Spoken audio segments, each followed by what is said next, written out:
Mr. Adéwálé ẹ sí máìkì yín. Ẹ kálẹ́ gbogbo lé o. Ẹ kálẹ́ sà. Ìyá ẹjọ́ ìbéèrè lórí nǹkan tẹ́ kọ sórí péjì yìí ló ń fẹ́ béèrè pé Allah ti kú. àti kú kí lẹ́ẹ̀rí yín kí ni nǹkan tó fà oníbèrè ò kì í ṣìnà. Ìdí tá a fi sọ pé Allah ti kú ni pé ìgbà tí Ànábì Muhammad wà láyé ẹni sùn náà mo fẹ́ sọ fún yín. Ìgbà tí Muhammad wà láyé ẹjọ́ sà ẹni náà mo fẹ́ dá yín lóhùn. ọ̀bí ẹni sùúrù kí ni dífẹ́ǹtì Allah pẹ̀lú Ọlọ́run tó èwo lẹ ṣẹ̀dá fẹ́ fi kọ́kọ́ wá ń sàyìn méjì. Okay. Ṣé wọn pé béèrè méjì lẹ ti béèrè yẹn.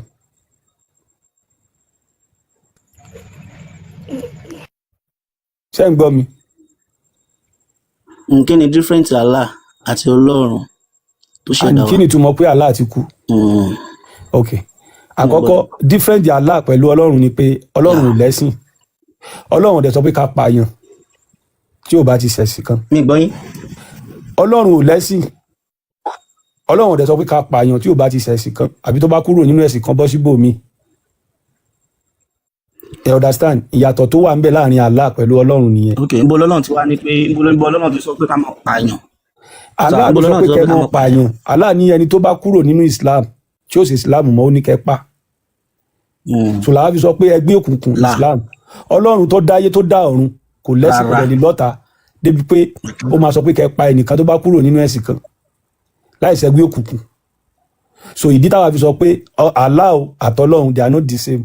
And Allah sì gidi ni tó ní apá ọwọ́ ọ̀tún méjì tó lójú tí ò fi ríran tó lẹ́nu tí ò lè fi sọ̀rọ̀ ẹ̀jẹ̀ èèyàn ni wọ́n fi ń bọ́ lẹ́nu ìgbà tí wọ́n lọ Saudi sí ó ti pa èèyàn ó ti gbẹ̀jẹ̀ èèyàn tó 20 wọn ọ̀dẹ̀ ní gbòkú rẹ̀ kalẹ̀ wọ́n fi rúbọ fáláàdì. ẹni sùúrù ẹni láàdì ẹ̀yin lẹ béèrè gbogbo àwọn nǹkan táwa rí tàbí sọ pé Allah ò lè jẹ́ Ọlọ́run tó ṣẹ̀dá wa nísìnyí ká ní pé sí gidi ni so ká ní kọ́kọ́ ní believe lórí ẹ̀ pé Ọlọ́run tó ṣẹ̀dá gbogbo wa. Ọlọ́run ọbẹ̀ Elédùmarè lẹ́rú Allah ni ẹrú ni ẹ̀dá ènìyàn ó lẹ́rú lọ́jẹ́ lọ́dọ̀ ẹ máa fi ń gbọ́ Abdullahi Abdulgafar ẹ understand Abdul Muhammadu. Báwo lọ́lọ́run ṣe rí Ọlọ́run ò lẹ́rú débi pé yóò fún yẹn lórúkọ. Balẹ̀ mọ̀ bí Ọlọ́run ti wá bó ṣe rí. Ìfẹ́ ni Ọlọ́run gbogbo bí kíbi tẹ bá wà lọ́lọ́run wà. Ọlọ́run yìí wà nínú ọkàn yóò wà nínú ara anywhere tẹ bá wà lọ́lọ́run wà. Ọlọ́run ò dẹ̀ lẹ́sìn débi pé ní kẹ́ máa sìn nílẹ̀ Yorùbá ewúrẹ́ là ń sìn àgùntàn là ń sìn àgùntàn Ọlọ́run. So èkejì mò ń bọ̀ wá ètò láyé èkejì nínú ọ̀rọ̀ tẹ. So ẹni sùúrù lẹ́nu ìgbà tí Muhammadu kú àgbúrò Jìbìrìlù mọ́ débi pa gbúrò Allah sáwọn mẹ́ta ti kú ni. So ló fa sábà ìgbà tá bá ti sọ pé Allah ti kú dàsí pé Jìbìrìlù ti kú Muhammadu ti kú Allah gan ti pasán so àwọn mẹ́ta ti kú at the same time. So báà nìyẹn ṣe jẹ́ nìyẹn mo nígbàgbọ́ pé mo dáhùn béèrè yìí. Bílẹ̀ rí tẹ́lẹ̀ fi proof pé bí Allah ti kú Jibril ti kú. Ẹgbọ́n kan tí mo sọ ni àgbà tí Muhammadu ti kú sí Jibril sọ̀rọ̀. Alára ẹran èèyàn ni Muhammad bọ́ àwọn Jibril tẹ́ ń sọ màláíkà Ọlọ́run ni. Ta ló tún bá sọ̀rọ̀ láti gbà tí Muhammadu ti kú. Allahu alam ó yé òun àtọ́lọ́run ṣe bọ́ màláíkà Ọlọ́run ni. tó fi lè mú Jibril mọ́ jíṣẹ́ fàlà ìgbà tí Muhammadu wá kú yẹn ó sì yẹ kọ́ dẹ̀ jẹ́ púpọ̀ gbéṣẹ́ ẹ̀sìn rẹ wọn mọ́ ó sì yẹ ká láàṣì máa ránṣẹ́ ká sì máa gbúrò Jìbìrìlù ìgbà tí Muhammadu wá kú àwa gbúrò Jìbìrìlù mọ́ àgbúrò aláàbò. Mo fẹ́ sáré béèrè kan ìjọ. ẹ jí kí n bá ti ṣe tán ẹ máa dáwọ́ ẹ máa béèrè yé tó láyé. gẹ́gẹ́ bí ìròrí tèmi èmi rò pé èdè ló yàtọ̀ Ọlọ́run kan náà ni gbogbo wa jọ ń pè. Ọlọ́run kan náà kọ́ la jọ ń sìn. Ẹ gbọ́ nǹkan tí mo sọ fún yín Allah ẹni tó bá kúrò nínú Ìsìlámù tó lọ sí ẹ̀sìn mi ó ní kẹ́ pa.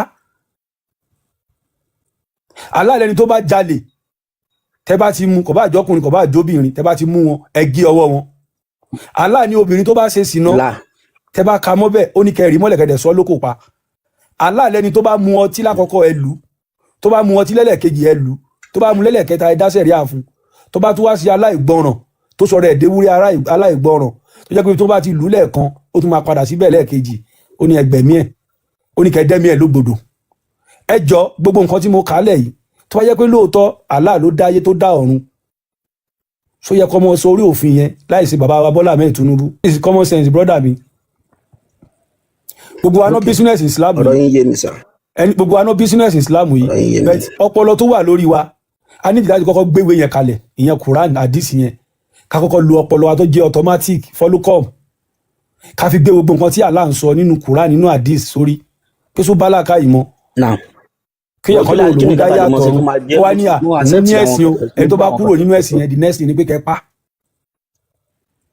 èèyàn tó bá jalè ọmọ máa ń jalè ilẹ̀ Yorùbá náà ọmọ tó bá ń jalè gan first of all ìbànújẹ́ ni fún òbí lákọ̀ọ́kọ́ pé ọmọ mi jalè so àwọn ìyá yẹn wọ́n á kọ́kọ́ pé dáàdi rẹ̀ ò kí ń jalè o èmi náà kì í jẹ́ bó ló ti rí wọ́n á wá wọ̀rọ̀ kan fi ṣàdá wọ́n á lọ bá àwọn bàbá mọ́nímọ́ní bàbá ọmọ yín fẹ́ mọ́ fẹ́ wọ ẹ̀bẹ̀ ṣàánú wa inú kan sí gbẹ́rẹ́ sí lójú kan yóò lè yẹn kúrò lójú ẹ̀ ọmọ yìí ò ní jalè mọ́ Islam náà ló dé ó ní gbogbo nǹkan tá à ń sílẹ̀ Yorùbá kò dáa olóró òdílé ò dáa ó ní ká yọlẹ̀ lójú ọmọ ò dáa ó ní ká sògùn mọ́ sára ò dáa ó ní ká sògùn àdá sára ò dáa àwọn Fúlàní náà dé náà ń pa wáyìí kí ni Quran fẹ́ fi gbà wá kalẹ̀ áyà wo la lè kà nínú Quran tó máa yìnbọn lù wá tí ò ní wọlé áyà wo la fẹ́ kà nínú Quran tó máa sá wa ládàá tádò ò ní wọlé wọ́n wá kó wa lẹ́rú wọn bá tiwa jẹ́ ni kò sílùú tí wọ́n gbé sílámù wọ̀ tí ìlú yìí ò tí bàjẹ́ wọ́n gbé sílámù wọ̀ Somalia ayé àwọn Somalia ti bàjẹ́ ìṣe náà ń para wọn ẹ̀mí ìyànjọ́ wọn lójúmọ́ ìsìlámù délé Haúsá wọn nísìmí Afghanistan Taliban ti pa wọ́n tán nǹkan táwa fi jáde nìyẹn mọ́jà alájú wa sílẹ̀ kíta lùbọ́ kó wọ́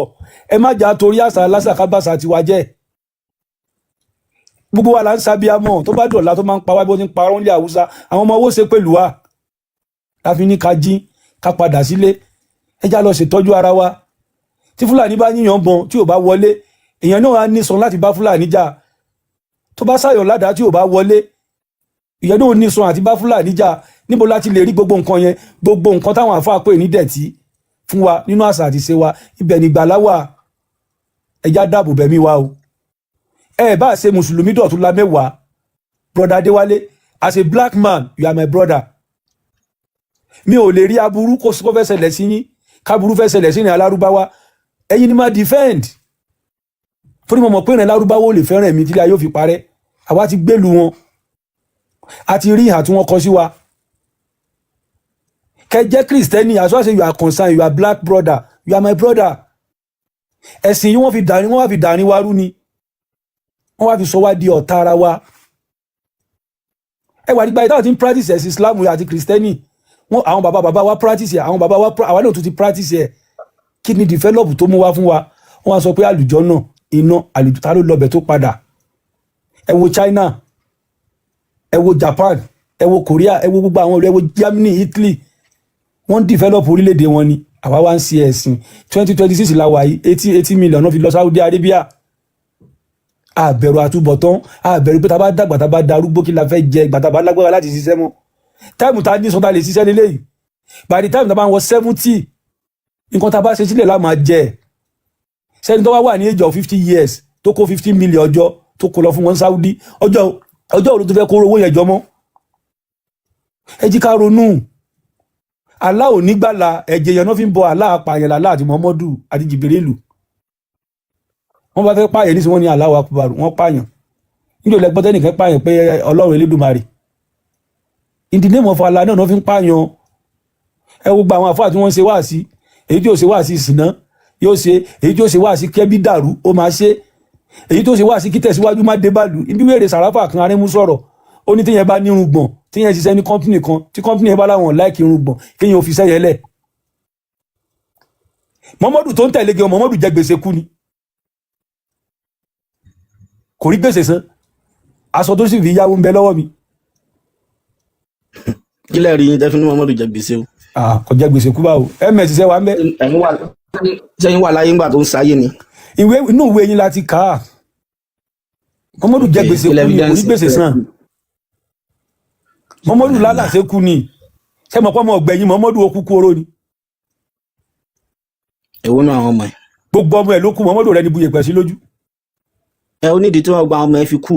wọ́n máa kú ó jèrè sí ọwọ́ ẹ̀ ní. ìrísí táwọn ọmọ anábì fi kú ẹni sùúrù Muhammadu jèrè sí ọwọ́ ẹ̀ ní. ọlọ́run ní ìgbẹ̀yìn anábì so kò sọ ọmọ ẹ tó bá máa ṣẹ́kù láyé táwọn ọmọ ẹ bá ṣẹ́kù láyé gbà àwọn yóò mọ mú ọmọ ẹ ní mú anábì ni tí wọn lọ́lọ́run fi ẹ kọ́kọ́ mọ gba tẹra àwọn olówó. ìyẹn kakurun ẹni wọn mọ mú mọ ànábì kí ni dùnú èèyàn Àkúrun kọ́ nìyẹn. bàbá mi jọba èmi náà jọba bàbá mi jọba èmi náà jọba ṣe wọ pé wúri ìdílé ọba ẹni sùúrù jàre ìdílé ọba táwọn wò lẹ́ni ọmọ àníhun tóbi tóbi ìdílé ọba ní gbogbo èrè tí wọ́n ń kó Saudi Arabia lẹ́ni nípa àjì kò sí ẹbí ànábì kankan bẹ́ẹ̀ ọwọ́ ayé asán ni ó kákun wọn parun ni ojú àtẹ̀yà ànábì Muhammadu parun ni kò látúbọ̀tán ọ̀rọ̀ Muhammadu dàbí ejò tó kọjá lórí àpáta tí ò nípa. Bàbá Àkànbí ọ̀rọ̀ tí máa sọ nísìnyí tẹ́ pé lóòótọ́ bá ní kéé tí Allah wá fún lọ́mọ tẹ́ pé bẹ́yìn ṣe ronú yẹn bẹ́ẹ̀ làálàá náà bá ronú ni kéé tí Allah padà wulẹ̀ fún lọ́mọ tẹ́ pé Allah bá gbà iṣẹ́ yìí kò pọ̀ ọmọ rẹ̀ fẹ́ kí kò nípa kankan ké tó fún lọ́mọ yẹn sí. Ó yà ń lẹ́nu o ìbọn yóò bóbi sùn Jésù nísìnyí wọn lòun ò bímọ ń tiẹ̀ òun wáyé asán ni ọdẹ kúkú oró Muhammadu bímọ ọdẹ tún kúkú oró gbogbo ọmọ tó bí dẹ̀ pàṣẹ lójú rẹ̀ so àwọn tí ò nípa ní ayé ẹ wá ní ká máa tẹ̀lé wọn. A sensible person kò ní lọ ka story ànábì kó ti continue láti wà nínú Islam bàbá yìí ò nípa májèlé ló pa Muhammadu náà ọjà porókù ni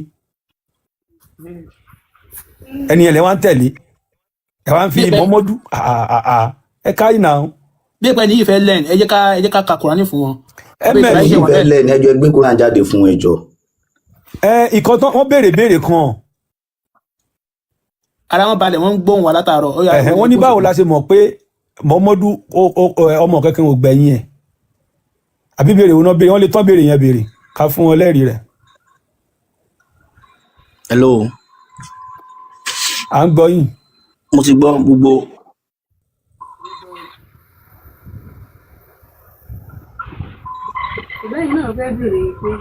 Nẹ́tíwọ̀kì wọn ni àwọn ògbọ́ yín mọ́.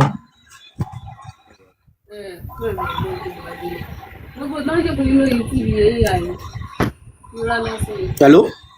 A wà pẹ̀lú yín.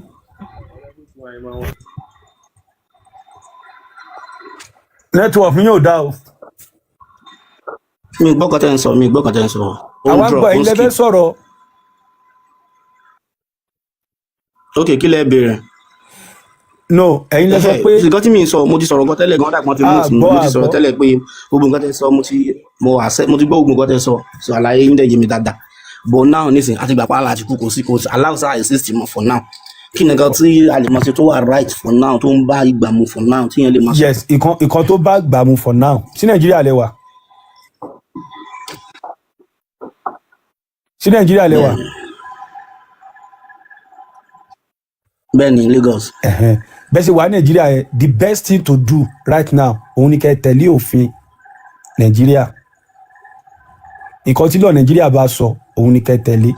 Jungle justice ẹ má ṣe, ẹ má mutí àmupara, ẹ má wa mọ́tò bá wọ́n wè, ẹ má bá yàwó níyàwó sùn. Ẹ understand? Tó bá jẹ́ pé ìdílé eléégún lẹ ti wá, tó bá dàsùkọ́ ọdún eégún, ẹ fún wọn ní support wọn pé kẹ́ wá gbégún, ẹ pọ́n àṣà àti ṣe yín lé. Nǹkan tẹ́ lè ṣe right now nìyẹn, ẹ dẹ̀ pọ́n òfin Nàìjíríà lé. Ẹ bọ̀wọ̀ fágbà, ẹ bọ̀wọ̀ fọmọdé, ẹ nídìí ẹ̀sìn, Ọlọ́run ò lẹ́sìn. Ẹ dẹ̀ dira, ẹ tọ́jú ara yín, Nàìjíríà náà ń pé bí tẹ́ wà. So Ọlọ́run ọbẹ̀ Elédùmarè ò ní fi wá ṣàwátì. Ní kí la lè fi dira sà, ṣé ẹ lè connect pẹ̀lú láwọn tó lè nílẹ̀ Yorùbá ẹ wá àwọn bàbá mọ́nímọ́ní lọ́nìí, àwọn ọlọ́dẹ, ẹ kó oògùn bọ́n oògùn àdá, ẹ jẹ́ ẹ ṣe fúnyàwó ẹ ṣe fọ́mọ. Àsìkò Boko Haram láwọ àwọn ní jí wá gbé o. Ẹ dẹ̀ wá gbólóhùn tó da, ìyá Ifọ̀gbọ́ lọ́gbọ́n ń gbé, ìyá Ifọ̀gbọ́ lọ́gbà àwọn bàbá wa náà ní. So owó tẹ fi ń ṣe fàájì, owó tẹ fi ń pamọ́ tẹ fẹ́ kó lọ àjì, tẹ bá fi dáàbò bẹ̀mí yín ó lóore yóò kẹ́ lọ waste ẹ̀ fáwọn Saudi lọ. Àwa la nídìí ẹ̀pù Saudi kọ́ wá bá wa sọdún Òṣogbo, tó bá tẹ̀ wá bí ẹ̀mẹrin Ọ̀ṣun Òṣogbo yóò dájú Saudi lọ. Ok, bọ̀ ìbéèrè kan wà tí mo fẹ́ béèrè lọ́wọ́ yín. Ṣé ń gbọ́ mi? Ẹ béèrè. Hello, Mr. À ń gbọ́ yín yẹn sọ̀rọ̀. Mi fẹ́ béèrè nǹkan lọ́wọ́ yín. Ṣé ń gbọ́ mi sà? Bẹ́ẹ̀ni.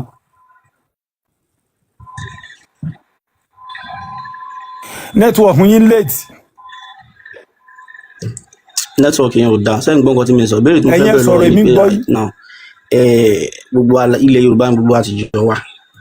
So wọ́n dẹ̀ ní tíyàn bá gbé nǹkan òun sí kan, tíyàn bá rí téèyàn bá rí pàǹdà èèyàn máa dààmú téèyàn bá dẹ̀ rí gold èèyàn máa dààmú so gbà tí mi gbé méjèèjì yẹ̀wò síra wọn lóòótọ́ sẹ́ńgbọ́n mi ogun wà confam àwọn èèyàn dẹ̀ ń ṣe tó ń jẹ́ bọ̀ tíyàn bá lè pe ọlọ́run tó ṣẹ̀dá ẹ̀ tí ó ṣògùn tí ó sẹ́ni tì ọlọ́run máa dá lóhùn. ibi kan tẹ́ sọ yẹn kò ṣe ẹgbọ́n táwọn bàbá wa sọ. tó bá ṣògùn tó bá padà yọ máa padà court. ẹgbọ́n táwọn bàbá wa sọ. tó bá ṣògùn wọn bá yá wọn ní ó ti jẹ́wọ́ ó ṣe kíní kan ó ṣe gbà kan draw ní gbogbo yẹn. sẹ́rí àwọn bàbá wa wọ́n dẹ́sẹ̀ sọ ọlọ́run tó ṣẹ̀dá ẹ̀ so nǹkan tí tó wà important jù kí mi mọ̀ òun tún nìyẹn. àwọn bàbá wa ti sọ àsọtẹ́lẹ̀ yes àwọn bàbá wa ti sọ àsọtẹ́lẹ̀ tẹ́ bá ń gbọ́ wa wọ́n ní oògùn ló ní ọjọ́ kan ìpọ́njú orí ló ní ọjọ́ gbogbo ọjọ́ kan ìpọ́njú tógun bá wà lára yín tí x-men bá pàdé yín tí wọ́n dàbọ̀ bò yín gbagbagbagba tí bọ̀ bá wọlé ọjọ́ ìpọ́njú nìyẹn oògùn ló lọ́jọ́ kan ìpọ́njú orí ló lọ́jọ́ gbogbo sẹ́rí mo ṣe kò ṣiṣẹ́ ó sì yàtọ̀ pé mi ì ṣe o tẹ́yìn bá tẹ̀ ṣe tó bá wà lára yín. ṣàgbọ́n Mr. Tobi lórí nǹkan tẹ́ wá ń sọ yìí lórí pé wọ́n yìnyín níbọn wallahi ìkùrìsí yìí ó ṣiṣẹ́ fún bọ̀ right ó jẹ́ pé ó ṣiṣẹ́ direct bẹ́ẹ̀ yẹn o ọlọ́run máa ń sọ èèyàn tọ́lọ́run bá ti wá ń sọ èèyàn wọ́n náà máa ń sọ rẹ̀ right now ìdí tí àwọn àdúrà fi máa ń sẹ́ni pé wọ́n náà ti rí ibi tó ti ń yìnbọn o ò ní sáyà gbangba lọ síbẹ̀ lọ́dọ̀ pé ó fẹ́ lọ tákù wọn ibi tó ti ń yìnbọn yẹn you have to wà ní láti yà síbi tó ti ń ṣe nǹkan tí ò dà yẹn so wá gbàgbọ́ mi àwọn tó wà ní àwọn Yorùbá ni wọ́n kó wípé ìjà mọ̀sá àmọ́ akíkanjú lójú ogun àwọn tó wà ní Kwara State nísìnyí àti kíníyẹn tó mí nìyẹn. sáwọn tó wà ní Kwara State nísìnyí. aláwọ̀ àlà mo ṣiṣẹ́ o bọ́ mi ò mú rí tó mi mọ́. ẹ wo ètò láyé bọ́tí ìgbàgbọ́ yẹn tí gbàgbọ́ yẹn bá ti rọ̀ lórí aláwọ̀ àlà. so bó ṣiṣẹ́ náà ni. wọ́n ní kùlì sí ìṣiṣẹ́ o ètò láyé. bá ti rí gbàgbọ́ bá ti rọ̀ mọ́ ó máa ṣiṣẹ́ fún ẹ. ètò láyé.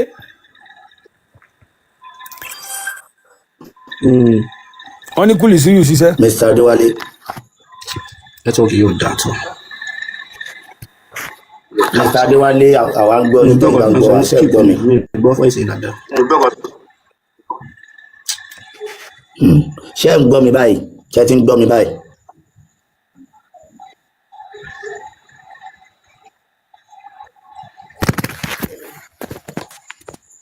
ó dára pé arákùnrin yẹn ò gbọ́ wa bóyá nẹ́tíwọ́ọ̀kì ẹni ò dá o. ẹ̀ṣẹ̀ tí wàá ń gbọ́ wa báyìí. ẹ ṣe ẹni àdúrà máa ń ṣiṣẹ́ pé àdúrà máa ṣọ́yàn kúrò níbi tó yẹ kéèyàn lọ èèyàn ò ní lọ ṣe àgbàǹgbà sí wọn àwọn tí báńdíìtì wá lọ ká mọ́nú ilé wọn lórúkọ bóyá kábẹ́lò mi sọ̀rọ̀ mi ní táìm gbogbo eléyìí o oye so àwọn tí báńdíìtì lọ ká mọ́nú ilé wọn lórúkọ àdúrà wo náà lè ṣe tíbọn yan tí wọ́n fi escape àdúrà wo náà lè sáré ṣe ń bẹ̀ báńdíìtì ti wọlé ó ti bá wọn nínú ilé báyìí níbo àdúrà wo ni wọ́n lè ṣe ìgbàwo lẹ́rù pé bandit ń ṣiṣẹ́ òru náà ń káwọn aráàlú wọn ó ká wọn mọ́lé lóru. accepted ẹni tí bandit bá lọ ká mọ́lé tí wọ́n dẹ̀ fi pọ́n pa ìyẹn ti wọnú kádàrá ìpín nǹkan tó máa pa nìyẹn tọ́lọ́wọ́n bá kọ́ ọmọ kádàrá pé ok ká gbà wípé àwọn ẹni sùúrù ká gbà pé àwọn bandit yẹn ìránṣẹ́ Allah ni wọn Allah ló fẹ́ pa wọn ó kàn fà àwọn bandit ṣe sábàbí ni àbí. wọ́n ṣe ìránṣẹ́ Allah o aládẹ ló ti kú báwo ló tún fẹ́ rán àwọn bandit. ta ló yẹ máa gbọ́ ta ló yẹ kó pa wọ́n ta ló yẹ kó pa wọ́n jọ yẹn ta ló máa ń pààyàn. Allah náà ló ń pààyàn Ọlọ́run ọba ló ń pààyàn. ok tó bá jẹ́ Allah ló ń pààyàn ẹni sùn tó bá jẹ́ Allah ló ń pààyàn. ok Allah ló ti kọ́ wípé bandit máa pa wọ́n Allah ló ti kọ́ kalẹ̀ pé bandit ni ó pa wọ́n sínú kádàrá wọn Allah ti kọ́ bandit síbẹ̀. ok wọ́n ṣe arákùnrin ní sùúrù mi ètò láyé wọ́n ṣe ń ṣàfihàn sí yẹn wọ́n sí. alálà ẹni sùúrù sẹ alálà àti kọ báńdíìtì sínú kádàrá àwọn ẹni yẹn alá àti kọ báńdíìtì sínú ìwé wọn pé báńdíìtì ó pa yín ní déètì báyìí o àbí. nẹ́tíwọ́kì ẹni yóò bá mi lára múra. ẹ ló sọ wá mọ̀ọ́mọ̀ márùn-ún fún wa tó wù gbàyè rẹ̀ ká máa lọ. ok ìgbà kánàbí tó já nàbí sallallahu alayhi wa sallam orúkọ tó máa ń pè ń gbà yẹn gan al-amin ànábì ò parọ́ rí gbogbo àwọn ará Mẹ́kà náà mọ̀ olódodo ni kò parọ́ rí kò jàǹbá mọ́ náà rí kó tó dá nàbí gan nǹkan tẹ́ ẹ mọ̀ ni kò ní kí n ṣàlàyé púpọ̀ fún yín. ẹlẹ́ẹ̀kejì zaka tó wà nínú Islam tó bá jẹ́ pà ń yọ zaka táwọn olówó tán ń yọ zaka fáwọn olòṣì òṣì ó mọ̀ dínkù láwùjọ wa gẹ́gẹ́ bí wọ́n ṣe ń ṣe níbi tán ń ṣe tó sì dẹ̀ ń dínkù ẹlẹ́ẹ̀kẹta ànábì kọ́ wa ká ṣe zaka máa ń ṣe kí ni. ó máa ń jẹ́ kó ṣì dínkù láwùjọ àwọn olówó. ṣó mọ tán pè ní alimangiri school. I don't even know about that at all. nìṣólẹ̀. That's very good. So thirdly ànábì kọ́ wa bá ṣe dáadáa sóbìnrin bá ṣe treat obìnrin before kí àyà tó sọ̀kalẹ̀ nípa káwọn èèyàn fẹ́ obìnrin 2 3 4 nígbà yẹn àwọn èèyàn fóbìnrin 20 30 so unlimited ni kọ́lọ́n wa tó fàlà sí pé ẹ mọ̀ sóbìnrin di nǹkan tẹ̀kan lé mọ́ kó jọ bí iṣu so ẹ fi límìtì sí kẹ̀dẹ̀ ṣe ẹ̀tọ́ yín tẹ́bà tún lágbára ẹ̀ṣẹ̀ ẹyọ̀kan kẹ́ mọ́ bà jìyà. ẹlẹ́ẹ̀kẹrin ànábì jọ ń sùúrù aláàánú evidence wo nǹkan tí mo ń sọ ìtẹ́ bá nídẹ̀ máa gbé wá. ó yá máa gbé wá gangan náà ni. ok kí máa gbé wá. àkọ́kọ́ ni pé ní sùúrù. ok ẹ̀mẹ̀ pé nílẹ̀ Yorùbá ìgan ẹ̀mẹ̀ pé wọ́n máa ń jẹ obìnrin mọ́gún tẹ́lẹ̀ wọ́n máa ń jẹ obìnrin mọ́gún. má padà kọjá ààyè o. oye àkọ́kọ́ ni pé inú mi máa dùn gan tó bá lè apply brain ẹ̀ the sound one bẹ́ẹ̀ bá a ṣe dá ẹ gangan kó apply ẹ̀ máa hàn yẹn kó má jà hàn yẹn nìkan apply ẹ̀ papọ̀ o lánàbí ò parọ́ rí so possible kéèyàn wà nínú ayé kó má parọ́ rí. ó yẹ mú evidence wà kó parọ́ rí ẹ̀yin lẹ́wà mú evidence wà kó parọ́. ṣé èèyàn lè gbénú ayé kó má pa irọ́ rí láyé. kò parọ́ ni history rẹ̀ wà pé kò parọ́ ẹ̀yẹ wá mú ibi tó ti parọ́ wá. no èmi kàn béèrè ní evidence jáde pa nàbí ò parọ́ rí. ok that's right ẹ bá mi gbé jáde lọ́dọ̀ yín ẹsìn máa sọ. àwa náà ló tún ní agbé wá bí. ẹ̀mí ilé ṣí kámẹ́rà ni nà án ṣe bẹ́yìn ilẹ̀ pètò ẹni ká wá bá yín dá sí ẹ̀sùn wọn fẹ́ bá wa gbé evidence wá. ó yá gbé wá ká gbọ́. ó níbẹ̀. I'm coming.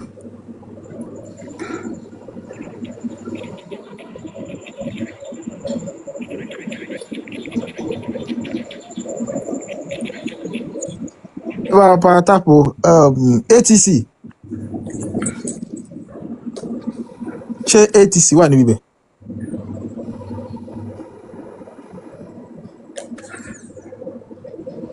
ATC ṣe wà bẹ́ẹ̀ àbí ẹ̀ ṣé mùsùlùmí ni? Yes, Mohamed, good evening. Good evening. Ó yá ẹgbẹ́ the testimony of. Báwo ni everything now? Hello. Drop ẹni yẹn jàre. Hello. À ń gbọ́ CDR. The testimony of Abu Jahl about the truthfulness of Prophet Muhammad ẹ tẹ̀ sí Google kẹgbẹ́ nǹkan result yín jáde. Testimony of Abu Jahl. The testimony of Abu Jahl. Yes. Not sure. Quran verse àbí hadith. Ok téèyàn bá parọ́ rí àwọn tán sáwà pẹ̀lú rẹ̀ tán bá tán jọ gbé jáde tán ṣáà sọ̀rọ̀ ń parẹ́. ìyẹn ò kì í ṣàdísì. ok àwọn káwọn tó máa wá the testimony of Abu Jahl. tán máa sọ pé ètò láyé ò parọ́ rí o ṣé èmi máa sọ àbáwọn tán gbé pẹ̀lú yín rí. the testimony of Abu Jahl yẹn. àwọn tán gbé pẹ̀lú ẹ̀ nìyẹn náà. látìgbà tán ti bí ẹbí ànábì ni máa wà títí tànábì fi kú. àbí bọ́n ṣe bí ànábì báyìí ní sùúrù bọ́n ṣe bí ànábì báyìí ọwọ́ Abu Jahl náà bí sí ó wá tọ́ dàgbà títí tànábì fi kú. àtìgbà tá ti bí ànábì ti ń dàgbà ni ànábì ti dọ́wọ́ Abu Jahl. ẹ mọ̀ gbọ́ ló ti popular ní ẹni tí ò bá popular làwọn èèyàn ní mọ ìwà rẹ̀ àti ànábì popular gbogbo nǹkan tó bá ṣe báyìí làwọn èèyàn mọ̀ testimony of Abu Jahl nìkan mo sọ yìí o testimony of àwọn èèyàn tó pọ̀ gan mo fẹ́ gbé wá bọ̀ ẹyọ kan mo ní kẹ́ gbé wá tẹ̀sùn fẹ́ ká continue yìí rẹ̀. kí ló ń sọ. ok àwọn kò sádìsì kò sí bá ti Kùránì. ó yẹ ìyẹn mú fásitì ibi tó ti parọ́ wá. ó ní mọ̀ parọ́ rí. wọ́n tán gbé pẹ̀lú rẹ̀ wọ́n ní kò parọ́ rí. ó yẹ ìyẹn mú fásitì ibi tó ti parọ́ wá ẹ mú evidence ibi tó ti parọ́ wá. àbí náà. evidence ibi títa ni. tánàbí sọlọsọlọ tó ti parọ́ ẹ̀yin lẹ sọ pé ó parọ́ àwọn tó gbé pẹ̀lú ẹ̀ wọ́n testify pé kò parọ́ rí. ẹ̀yin ẹ mú evidence ibi tó ti parọ́ wá. ok mo ń bọ̀ báwo ni invite wá yanjú ìjà ṣe di jíra. ṣé nǹkan tá à ń sọ nìyẹn mo ní kẹ́ ẹ mú evidence ibi tánàbí ti parọ́ wá. rí ẹjọ́ brọ́dà mi tí ò bá parọ́ rí báwo ni invite péjọ wá bá wa yanjú ìjà Mọ̀dínà o báwo ló ṣe di jíra. ẹ̀yin èèyàn yìí gẹ̀ Ọlọ́run ṣàánú yín ó lágbára wàláì báwo ni invite ṣe di jíra ẹ ṣó papọ̀ mọ́ nǹkan tá à ń sọ ni mo ní kẹ́ ẹ sọ bí tánàbí ti parọ́ ó yẹ evidence ẹ̀ wá. kí wọ́n ní kí mọ̀ wá ṣe mọ́kà. evidence ẹ̀ wá kàkà gbà yẹn ibi tó ti parọ́. kí wọ́n wá ṣe Mọ̀dínà. àníkẹ́ evidence ibi tó ti parọ́ wá ọ̀rọ̀ ìjírá kọ́ là ń sọ evidence ibi tó ti parọ́ wá ẹgbẹ́ sójú screen ẹgbẹ́ ibi tó ti parọ́ wá sójú screen náà àwọn tó gbé pẹ̀lú ẹ̀ láyé rẹ̀ wọ́n sọ pé kò parọ́ rí Ọlọ́run náà dẹ̀ sọ́nu Quran pé innaka ìwọ ló níwà tó dáa jùlọ so ẹ̀yin báyìí ibi tó ti wá parọ́ ẹ̀yin tẹ́ bá fẹ́ báyàn jẹ́ báyìí lẹ́wà sọ pé rárá o bí ká sọ pé ẹnìkan kówó jẹ president kan kówó jẹ ó lóun kówó jẹ ẹni tó sọ pé kówó jẹ ní òmò evidence wà pé kówó jẹ náà. kódà nínú Kùránì ó pè yín mùsùlùmí láṣẹ pé ẹ lè parọ́. ẹ mọ̀ gbọ́ mo sọ pé evidence bí kánà lè ti parọ́ wá. sọ pé Kùránì sọ pé yín mùsùlùmí lè parọ́. irọ́ ni gbogbo nǹkan tẹ́ ń sọ jàre èèyàn lè parọ́ bí ẹ̀yànjú ìjà láàrin èèyàn méjì. ẹjọ mò ń bọ̀ ẹ fún wa ní ẹjọ bá gbé fásitì Kùránì tó sọ pé mùsùlùmí lè ṣe tẹ̀kíyà wa. ẹ mọ̀ ok kí ni ìtumọ̀ tẹ̀kíyà ẹ̀yin gan ẹ sọ gan kí ni ìtumọ̀ tẹ̀kíyà. ẹ mú evidence ibi tánà bí ẹ mọ̀ jẹ́ ká yá ju ẹ mú evidence ibi tánà bí. ibi tálà àti payín láṣẹ pé gbọ́dọ̀ ní kúrò gan ó yá. la ilaha illallah muhammadu rasulullah. ó yẹ ká bá sùn Kùránì. ó sì ti ń sún èmi gan jàre. ẹ ká náà. ẹ̀yin gan lẹ̀ mọ́ sọ pé ọ̀rọ̀ mi sún yín ọ̀rọ̀ yín tẹ̀yin gan ti sún èmi náà báyìí. ó lágbára. ó yẹ ká Kùránì. Okay, believers should not take the disbelievers as guardians instead of the believers. And whoever does so, we have nothing to hope from Allah unless it is a precaution against their tyranny. And Allah wants you about himself, and to Allah is the final return. Kí ló papọ̀ mọ́ nǹkan tá à ń sọ yẹ mú bí tánàbí ti parọ́ wá ẹ jọ. Kí ni ó lè tú ní kí ló ń ṣe ẹ̀ náà ó dẹ̀ wá ń ṣe ohun pẹ́ẹ́lí ó dẹ̀ wá ń ṣe ìgbéraga kí ló ń ṣe ẹ̀. Mo ní kò papọ̀ mọ́ nǹkan tá à ń sọ ni náà kò papọ̀ mọ́ nǹkan tá à ń sọ ni. Tún nǹkan tó kàkà kúrò lórí yẹn. Kò papọ̀ mọ́ bíi pé sànàbí parọ́ kò parọ́. Owó sọ fún apá àlọ́pọ̀lọ́. Onígbàgbọ́ òdodo ò lè mú should not take the disbelief orúkọ mọ́ mú aláìgbàgbọ́ as guidance gẹ́gẹ́ bí aláfẹ̀yìntì instead of the believers kó wá fi bèlè onígbàgbọ́ lẹ̀ and whoever does so ẹnikẹ́ni tó bá ṣe bẹ́ẹ̀ will have nothing to hope for from Allah kò ní ìran kankan látọ̀dọ̀ Ọlọ́run unless it is a precaution against their tyranny àyàfi tó bá jẹ́ pé láti ṣọ́ra kó níbi ìwà ìjẹpá wọn and Allah wants you about himself Ọlọ́run sì kìlọ̀ fún yín onípa ara rẹ̀ and so Allah is the final return ọ̀dọ̀ Allah ọ̀dọ̀ Ọlọ́run náà lẹ́sìn padà sí so what is that about ànábì ò parọ́. ó dáa mò ń bọ̀ níbí nísìn ó sọ pé nǹkan kan tó lè mú yín tẹ́ẹ̀fì gbọ́dọ̀ pa irọ́ pé kẹ́kọ̀ọ́ gbọ́dọ̀ máa play along. I don't understand ẹ tún sọ yé mi. àbí ṣebí tó sọ mẹ́rin nìyẹn pé ẹ lè dọ́gbọ́n máa pa ẹ̀yin náà gbọ́rọ̀ tẹ̀ sọ ẹ̀dúró ẹ mọ́ dọ̀rọ̀ yìí pọ̀ ẹ̀dúró ṣé kí n sọ̀rọ̀ bí nísìnyí báyìí ìsìláàmù ẹ mọ̀ gbọ́ ìsìláàmù mo mọ̀ nǹkan tẹ́yìn náà mọ̀ níbo ẹ jẹ́ ká sọ̀rọ̀ lọ́wọ́ sí wò kókòrò tó ìsìláàmù bí ó dàbí for example ó dàbí pé ànábì Ọlọ́run sọ pé ẹ mọ̀ mọtí ẹ mọ̀ jẹran ẹlẹ́dẹ̀ bọ́ ẹni tó bá jẹ́ pé bóyá ó ti débi bèbè kú tó yẹ pé bóyá ìnira mú níbi pé nǹkan tó wá bá available tó lè la ẹ̀mí rẹ̀ nígbà yẹn ni ọtí ó lè mú láti gògbà yẹn kẹ́mi rẹ̀ lè wà torí pé Ọlọ́run pàtàkì ẹ̀mí èèyàn so ìtumọ̀ rẹ̀ nìyẹn ẹ̀yin náà dẹ̀ ti sọ pé àyàfi tán bá ń bẹ̀rù pé kan pa yín gẹ́gẹ́ bí àdís gẹ́gẹ́ bí ìtàn sọ̀hábà kan ìgbà táwọn kèfèrí mú ní Mọ́kà ìgbà tán pa àwọn kèfèrí tán pa àwọn mùsùlùmí ní Mẹ́kà ìgbà tán fẹ́ pa wọ́n wá sọ pé ó yá forí balẹ̀ fóṣà sọ pé Allah kọ́ lọ́lọ́run sọ pé ó yá forí balẹ̀ fóṣà ó dẹ̀ forí balẹ̀ fún ìtorí pé ó bẹ̀rù pọ́n lè pọ̀n ìgbà tó dọ́là nàbí ó wá sọ pé òun ti ya kèfèrí ó wá sọ pé àyípọ́n mọ̀ ní jìpàjìpà náà sọ pé rárá pé ó ya kèfèrí pé ìbẹ̀rù ikú ló fà so kì í ṣẹlẹ́ṣẹ̀ so ẹ̀yin nǹkan tẹ́yìn náà mọ̀ ní kò ní ìdíkà mọ̀ mọ̀ ní kò ya kèfèrí pẹ̀lú ìparọ́ yẹn pé kò ní ìtumọ̀ ọlá tó bẹ̀rù. bẹ́ẹ̀ ni kò ní ìtumọ̀ o bẹ́ẹ̀ náà ni mi ní ìdíkà máa ṣàlàyé ilé fún yín náà but tẹ́yìn bá fẹ́ parí ìjà láàrin èèyàn méjì torí pé bóyá kánsà lè kíjà yẹn lè parí èèyàn lè lọ parọ́ fálákọ̀ọ́kọ́ pé wò ó sọ pé kò mọ́ bínú èèyàn lọ bẹ́lẹ̀ náà wò ó sọ pé kò mọ́ bínú kánsà lè yọnu síra wọn ìyẹn náà wà. ẹjọ ẹgbẹ́ mi síbi screen ó yá kàdísì. The message of Allah peace be upon him said the person who lies in order to conciliate between people is not ọ̀nà ni now nǹkan tí mo sọ tán and when he conveys good for sales yes ọ̀nà ni. The narration of a Muslim added. She said, I never had him. She mean the prophet giving permission of lying anything except in this war. Okay, conciliating people. And a man with his wife. Yes, and the conversation of a woman with her husband. Kí ló mi rí kò papọ̀ mọ́ nǹkan tá à ń sọ náà. Ìwọ náà ó ní Muhammad pàṣẹ ẹ lè parọ́ lọ́nà mẹ́ta. Máa gbọ́ o àkọ́kọ́ lójú ogun ẹ lè parọ́. Yes. Ẹlẹ́ẹ̀kejì tẹ́ bá fẹ́ ṣe kí ni tẹ́ bá fẹ́ ṣàtúnṣe láàrin èèyàn méjì àti kí ni àti ọkọ nínú ilé bóyá ó fi ń dáyà ìyàwó rẹ̀ nínú dùn. all right àkọ́kọ́ ni pé má bínú ṣé Muhammad kò jagun rí. Ànábì jagun náà ogun wa kódà ilẹ̀ Yorùbá ìwé ogun tó jálẹ̀ Yorùbá gan ni. bọ̀ tí Muhammad bá jagun rí Muhammad ò yanjú ìjà láàrin èèyàn méjì rí. Ànábì yanjú ìjà tó pọ̀.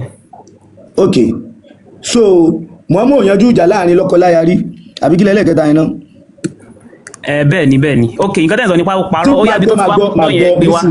tí Muhammad bá ṣe mẹ́tẹ̀ẹ̀ta èrí ajẹ́pọ̀hún náà ti parọ́ rí. rárá kì í ṣe necessity tó bá ti necessity bá wà ní táìmù yẹn tó bá jẹ́ pé nǹkan tẹ́lẹ̀ fi ṣe ẹ̀dùn àwọn kan míì wà ní táìmù yẹn. tí Muhammad ò bá ṣe rí kó work kò ní sọ fáwọn èèyàn kan ṣe. ara ò eléyìí revelation ni kì í ṣe èrò rí Ànábì. revelation ni ẹ mọ ni wàmọ́yà tí kò ní hawa o Ànábì ò kí ń sọ̀rọ̀ fẹnu bó àyàfi nǹkan tọ́lọ́run bá sọ̀kalẹ̀ fún pé kó sọ. ṣé níbi tó ti bẹ́rù sùn náà revelation ni. ẹ jẹ́ gbogbo àwọn nǹkan tẹ́ ń sọ yẹn kò nítumọ̀ kò jẹ́ anybody. níbi tó ti bá Mariam kìbìtì yasùn náà nínú àdìsí àti àbáṣe yẹn ìsọkúsọ lásán ni rárá bọ́ jẹ́ ká yanjú eléyìí tán gbogbo ẹ̀ náà la máa touch níbi bí báyìí kò túmọ̀ sí ibi táwọn náà bí bá ti wá parọ́ ẹmu wa náà ẹmu wa bóyá ṣé ń bi tí Muhammad ṣé ń bi tá nàbì tó ti lọ sí ìtẹ́ òkú tó torí ẹ̀ náà Aisha náà revelation ni. àní gbogbo àwọn nǹkan tẹ̀ ń sọ yẹn kò rí bẹ́ẹ̀ irọ́ gan lẹ́ ń pa. kò rí bẹ́ẹ̀. ó yá ẹdú ẹ farabalẹ̀ ó yẹ mú bi tá nàbì ti parọ́ wá sẹ́ẹ̀ tẹ́ bá ní ẹ̀dẹ̀ sọ pé kò parọ́ ẹni tó lè continue sọ fún yàn pé kò parọ́ òun èso nírọ́. ó yẹ ẹ mú bi tó ti parọ́ wá náà ṣebí gbogbo history rẹ̀ la mọ̀ gbogbo àkọsílẹ̀ ń parẹ́. ẹni tó lè sọ fún yàn pé ẹ parọ́ òun ò kí ń ṣonírọ́. ṣe rí wisdom ni revelation wisdom of future of present of past present and future ni of nature of àwa èèyàn pẹ̀lú àwọn nǹkan kan tí ó mọ̀ ṣẹlẹ̀ ní revelation fi ṣẹlẹ̀ pé àwọn circumstances tí ó mọ̀ wáyé torí pọ́lọ̀ ti ma circumstances tí ó mọ̀ ṣẹlẹ̀ ni làwọn revelation yẹn ló fi sọ̀kalẹ̀ ipa àwọn solution. a jẹ́ pé kì í ṣe gbogbo nǹkan tí ànábì pa àwọn èèyàn láṣẹ lòun gan ṣe nìyẹn àbí. ní mo sọ pé ẹ mú bi tó ti parọ́ wá sẹ́ẹ̀ ẹ rí mú wá náà ẹ dẹ̀ sọ pé kò parọ́ ká kó ń bẹ̀ ká continue náà. ẹgbẹ́ ṣé ó pa àwọn èèyàn láṣẹ ẹ̀rọ ń bí ṣé yẹn ti clear. kì í ṣe pópa níbi ọ̀nà mẹ́ta láti ṣàtúnṣe rẹ̀ ní mẹ́tẹ̀ẹ̀ta ẹja kó ń bẹ̀ báyìí ẹja kó ń bẹ̀ ṣé ká kó ń bẹ̀ àbí ká. ètò láyé ó parọ́ nínú Suratu Fil according to Quran. kò sí historical evidence kankan ṣé o máa mute tàbí ọ̀nà kan mo ti béèrè lọ́wọ́ ẹ̀ kan kò sí historical evidence kankan tí wọ́n kọ apart from Quran tó sọ wípé ẹyẹ kan wà tó ń sọ òkò ẹ̀ka Suratu Fil kẹ́ẹ̀tù. ok lihila bí kọ̀rọ̀ ṣílá imri ẹ̀tàṣítà ok àwọn ẹ̀yà bábílà tó lọ mú wá tí wọ́n sọ́kò ó yá tó bá jẹ́ bẹ́ẹ̀. tẹ́lẹ̀ fún wa ní real historical history àwọn Arab tán accounting pé lóòótọ́ ẹ̀yà bábílà ń sọ òkò ẹ mọ̀ kí ìṣẹ̀lẹ̀ ìṣẹ̀lẹ̀ lọ́dún tí wọ́n bí Muhammad. historical yẹn ok mo ṣe understand ni ok historical yẹn ó náà ni ọ̀rọ̀ tó wà ní Quran náà.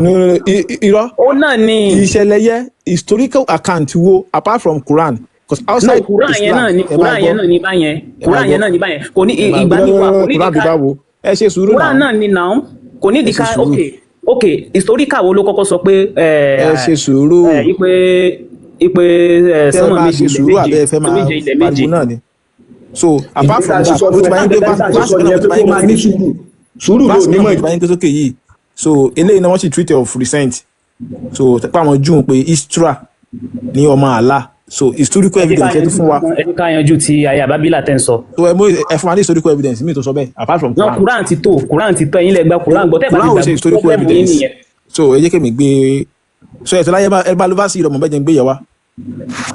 Quran gẹ́gẹ́ ti tó ok ó yẹ sọ historical yàtọ̀. hello kí ló dé tó ṣe pé Quran ti tó báwo èyí tí Quran bá claim ó ṣẹlẹ̀ nínú ayé ṣáà lè wá sínú ayé ọ̀hún ni ṣé gbogbo tí Quran sọ sọ́run àjàgà ló ti ṣẹlẹ̀ ni. ṣé àwọn ẹyẹ yẹn sọ́sìn kúrọ́kù dòní ni tẹ́ fi rí wọn bẹ́ẹ̀ àwọn ẹyẹ yẹn hello sọ́sìn sọ ọ̀pọ̀ yẹn dòní ni ṣèbí gbà yẹn ló ṣẹlẹ̀.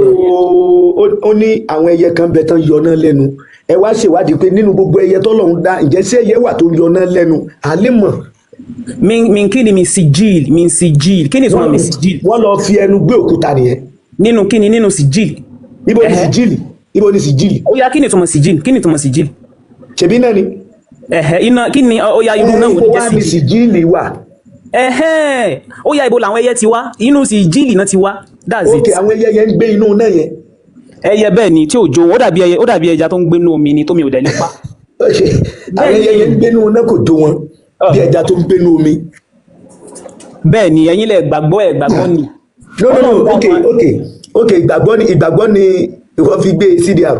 kì í ṣe ìgbàgbọ́ ni mo ṣé kí n sọ̀rọ̀. wéè ti sẹ́ ànígbàgbọ́ lẹ fi gbé ìgbàgbọ́ lẹ́yìn fi gbé pé àwọn ẹyẹ ń gbé inú náà. ẹ dúró ok bí nísìnyí báyìí ìgbà tẹ́yìn tẹ́ bá fẹ́ wo fact yẹn ipa àwọn èèyàn yẹn wọ́n gbénú náà yẹn yàtọ̀ sí làákàyè tí yín ó yẹ ẹ wà mú historical fact wá pé wọ́n gbénú náà yẹn tàbí bóyá reference kan ẹ wà gbé reference kan wá ipe wọ́n gbénú náà yẹn. historical fact náà la fi ń béèrè nígbà tá a wo historical fact. historical fact Quran ni ẹ̀yin lẹ gba Quran gbọ́ náà. kí ni Quran. ẹ mọ̀ jẹ́ ká tún yẹ ìyẹn tá a bá fẹ́ mọ̀ tún ó máa long gan. no kí ló ń jẹ́ Quran. ọ̀rọ̀ tọ́lọ́run sọ̀kalẹ̀ ni mísàmù ẹ tó dá gbogbo nǹkan. Ọlọ́run bá wo. ẹ tó dá gbogbo nǹkan ó sọ̀kalẹ̀. Ọlọ́run kọ́ ló sọ Quran kalẹ̀ àfàyè. Ọlọ́run kọ́ ló sọ Quran kalẹ̀ àfàyè. bóyá ta ló sọ̀kalẹ̀. Ànábì ló sọ Quran lẹ́nu. Ànábì ló sọ lẹ́nu.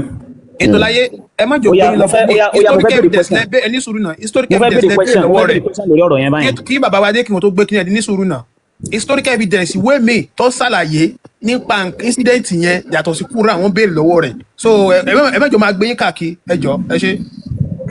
ok tí ò bá sí historical evidence Quran ti tó because nínú gbogbo ìmọ̀ tó wà láyé yìí nínú gbogbo knowledge tá a mọ̀ láyé yìí pátápátá ṣé history nìkan ni gbogbo knowledge tá a mọ̀ scripture náà wà lára knowledge scripture wà lára nǹkan táwọn èèyàn báyìí tá ti admitting knowledge. Not only history. We acquire knowledge from history, from scriptures, and from writings. Ó yá ní sùúrù. History yẹn gangan la wá wò nínú ayé. Ẹ lè má rí mi nínú history tó yẹ pé nínú scripture ni ó wà ẹ sì lè má rí mi nínú scripture. Scripture bá wo àdínkù ní sùúrù sẹ a béèrè nínú ayé pé ǹjẹ́ ṣé àwọn ẹyẹ kan wà bí o tí wọ́n gbé tán gbé fẹnu gbé náà wá bí o wọ́n ní kò ṣẹlẹ̀ rí Mọ́kà. Ó yá mo fẹ́ béèrè ó yá ẹ jẹ́ ká yọ ti scripture kúrò ó yá ẹ̀yin náà down ẹ̀yin náà down historically kí ni. mo fẹ́ béèrè nǹkan lọ́wọ́ tẹ̀yin náà. ní sùúrù jáyọjú ilé ìjáyọjú kan ká tó mú mi nà. ẹ̀yin náà orí ẹ̀ náà mo wà. àlá ti kọ́kọ́ béèrè ìṣẹ́ wọ́n ní òṣèlè Mọ́kà. nípa ti scripture ó yẹ ẹ̀sọ́ ẹni tó dá gbogbo nǹkan pátápátá. wọ́n ní òṣèlè Mọ́kà. ẹni tó no irọ́ ni gbogbo yẹn. hello brother mi ẹjọ mute hello ẹmi ìtẹ́ni sòrò àwọn ará Mọ́kà parọ́. ó yẹ ẹ̀sọ́ ẹgbẹ́ àwọn tó sọ ní Mọ́kà ẹ̀sì dárúkọ wọn. àwọn tí wọ́n nìtàn wọ́n ní òsín nínú tàn àwọn pẹ́nìkan fẹnu gbé náà wábì kan. ó yẹ gbórúkọ ẹnìyẹn jáde tó sì wà láyé ńgbà yẹn. orúkọ ẹni wo. tó wà 620 AD yẹn tó wà láyé ńgbà yẹn tó wá sọ pé tó wà láyé lọ nígbà tó ṣẹlẹ̀ ẹ̀mẹ̀ pé ó lọ́dún náà 620 AD ló ṣe. ok ní sùúrù tí o bá máa sọ̀rọ̀ ìran ẹ̀ nísìn wà lọ bèrè lọ́wọ́ òkú ni. ọ̀rọ̀ yín gẹ́gẹ́ ti ṣé mi náà báyìí. a ní tó bá máa sọ̀rọ̀ ìran ẹ̀ àbí kó ìbéèrè tẹ́kẹ́ gbogbo ẹ̀dẹ̀ ni pé ìgbà wo ní sídẹ̀tì yẹn gan ṣẹlẹ̀ tí ẹ̀yà àbílàbí yẹn gbá ló ṣẹlẹ̀. 620 AD year 620 AD. ọmọ mélòó ni ànábì sì gbà yẹn. ọdún tán bí ànábì ni ọdún yẹn gẹ́gẹ́ náà bí ànábì. nǹkan tó wà ń sọ fún wa ní ìsinmi pé gbogbo sídẹ̀tì tó ṣẹlẹ̀ ní gbogbo gbà yẹn kò wá ṣẹ̀dẹ̀ ẹnìkan tó lọ́pọlọ nílẹ̀ lárúbáwá tó lè kọ nǹkan yẹn sílẹ̀ tó lè sọ̀rọ̀ nípa ẹ̀ ànábì nìkan ló lè sọ sínú Kùránì bí Allah nìkan ló lè sọ sínú Kùránì. Is that what you saying? ṣé o ti wá mí pé torí pé wọn kọ́ sí gbogbo nǹkan ok àtìgbà tílẹ̀ lárúbáwá ti ṣe tó ti wà gbogbo nǹkan tó ṣe. èmi bẹ́ẹ̀ béèrè incident yẹn bó ṣe lágbára tó lọ́wọ́ kàbá yẹn incident bó ṣe. wait we are talking about 620 AD like several thousands of years ago. ìgbà oní Kùránì sọ̀kalẹ̀. ṣé gbogbo àtìgbà tí Arabic nation tó ti exist. ìgbà oní Kùránì sọ̀kalẹ̀. every day làwọn lárúbáwá. ìgbà oní Kùránì sọ̀kalẹ̀. ṣé gbogbo nǹkan tí tó ń ṣẹlẹ̀ ní lálẹ́ lárúbáwá láti ìgbà tílẹ̀ lárúbáwá ti wà. wait ẹ jẹ́ ká yanjú question yín náà. ok ṣé gbogbo nǹkan tó ń ṣẹlẹ̀ nílẹ̀ lárúbáwá láti ìgbà tílẹ̀ lárúbáwá ti wà ló wà lákọsílẹ̀ láti ìgbà yẹn tó ọjọ́ ojoojúmọ́. ìgbà táwọn béèrè ni pé that's not it now. ẹ̀yà àbílà business tó ń ṣẹlẹ̀ yẹn pẹ̀lú Alukurani ìgbà wo ni kíní ẹ̀ ṣe jìnnà síra ọdún mélòó ló wà láàrin Alukurani tó sọ̀kalẹ̀ àti ìtàn ẹ̀yà àbílà bíi ọdún mélòó ló wà láàrin wọn. ìgbà táwọn ẹbí iṣẹ́ tó bẹ̀rẹ̀ sí gba revelation ni now. ọdún mélòó wà láàrin wọn. okay I'm coming let me minus and plus. because òun sọ bẹ́ẹ̀ pé incident yẹn ṣẹlẹ̀ for thousands of the year before Quran tó sọ̀kalẹ̀. No mo sọ pé tí náà nǹkan tí mo ní no ọdún tó wà láàrin ìtàn ẹ̀yà bíláàbí àti Quran tó sọ̀kalẹ̀ ọdún tó wà láàrin àwọn méjèèjì. Nǹkan tí mo sọ kọ́ nìyẹn, mo sọ pé thousands of years tí ilẹ̀ Lárúbáwá tó ti exist, ṣé gbogbo nǹkan tó ṣẹlẹ̀ lójoojúmọ́ nǹkan tí mo sọ nìyẹn, ẹmọ́ mi sọ sí. Quran tó sọ̀kalẹ̀ yẹ́ ẹ̀yẹn ni kò mú wá fáwa ìgbà olówó àkàbẹ́ni ìgbà wà láàrin between them. I'm coming. Nǹkan tí wàá sọ fún wa nìyẹn ó ṣe bá ti mú yẹn wá wà bí ẹ lérè pé kí wàá dédé tí Al-Qur'ani yẹn fún wa kọ́lẹ̀ tí wọn ò dẹ̀ kọ yẹn ìtàn yẹn sílẹ̀, kò wá sẹ́ni tó lọ́pọlọ ní Lárúbáwá tó lè mú ìtàn yẹn pé ìtàn yìí ó ní agbára gan o ó gbọ́dọ̀ lákọọ́lẹ̀.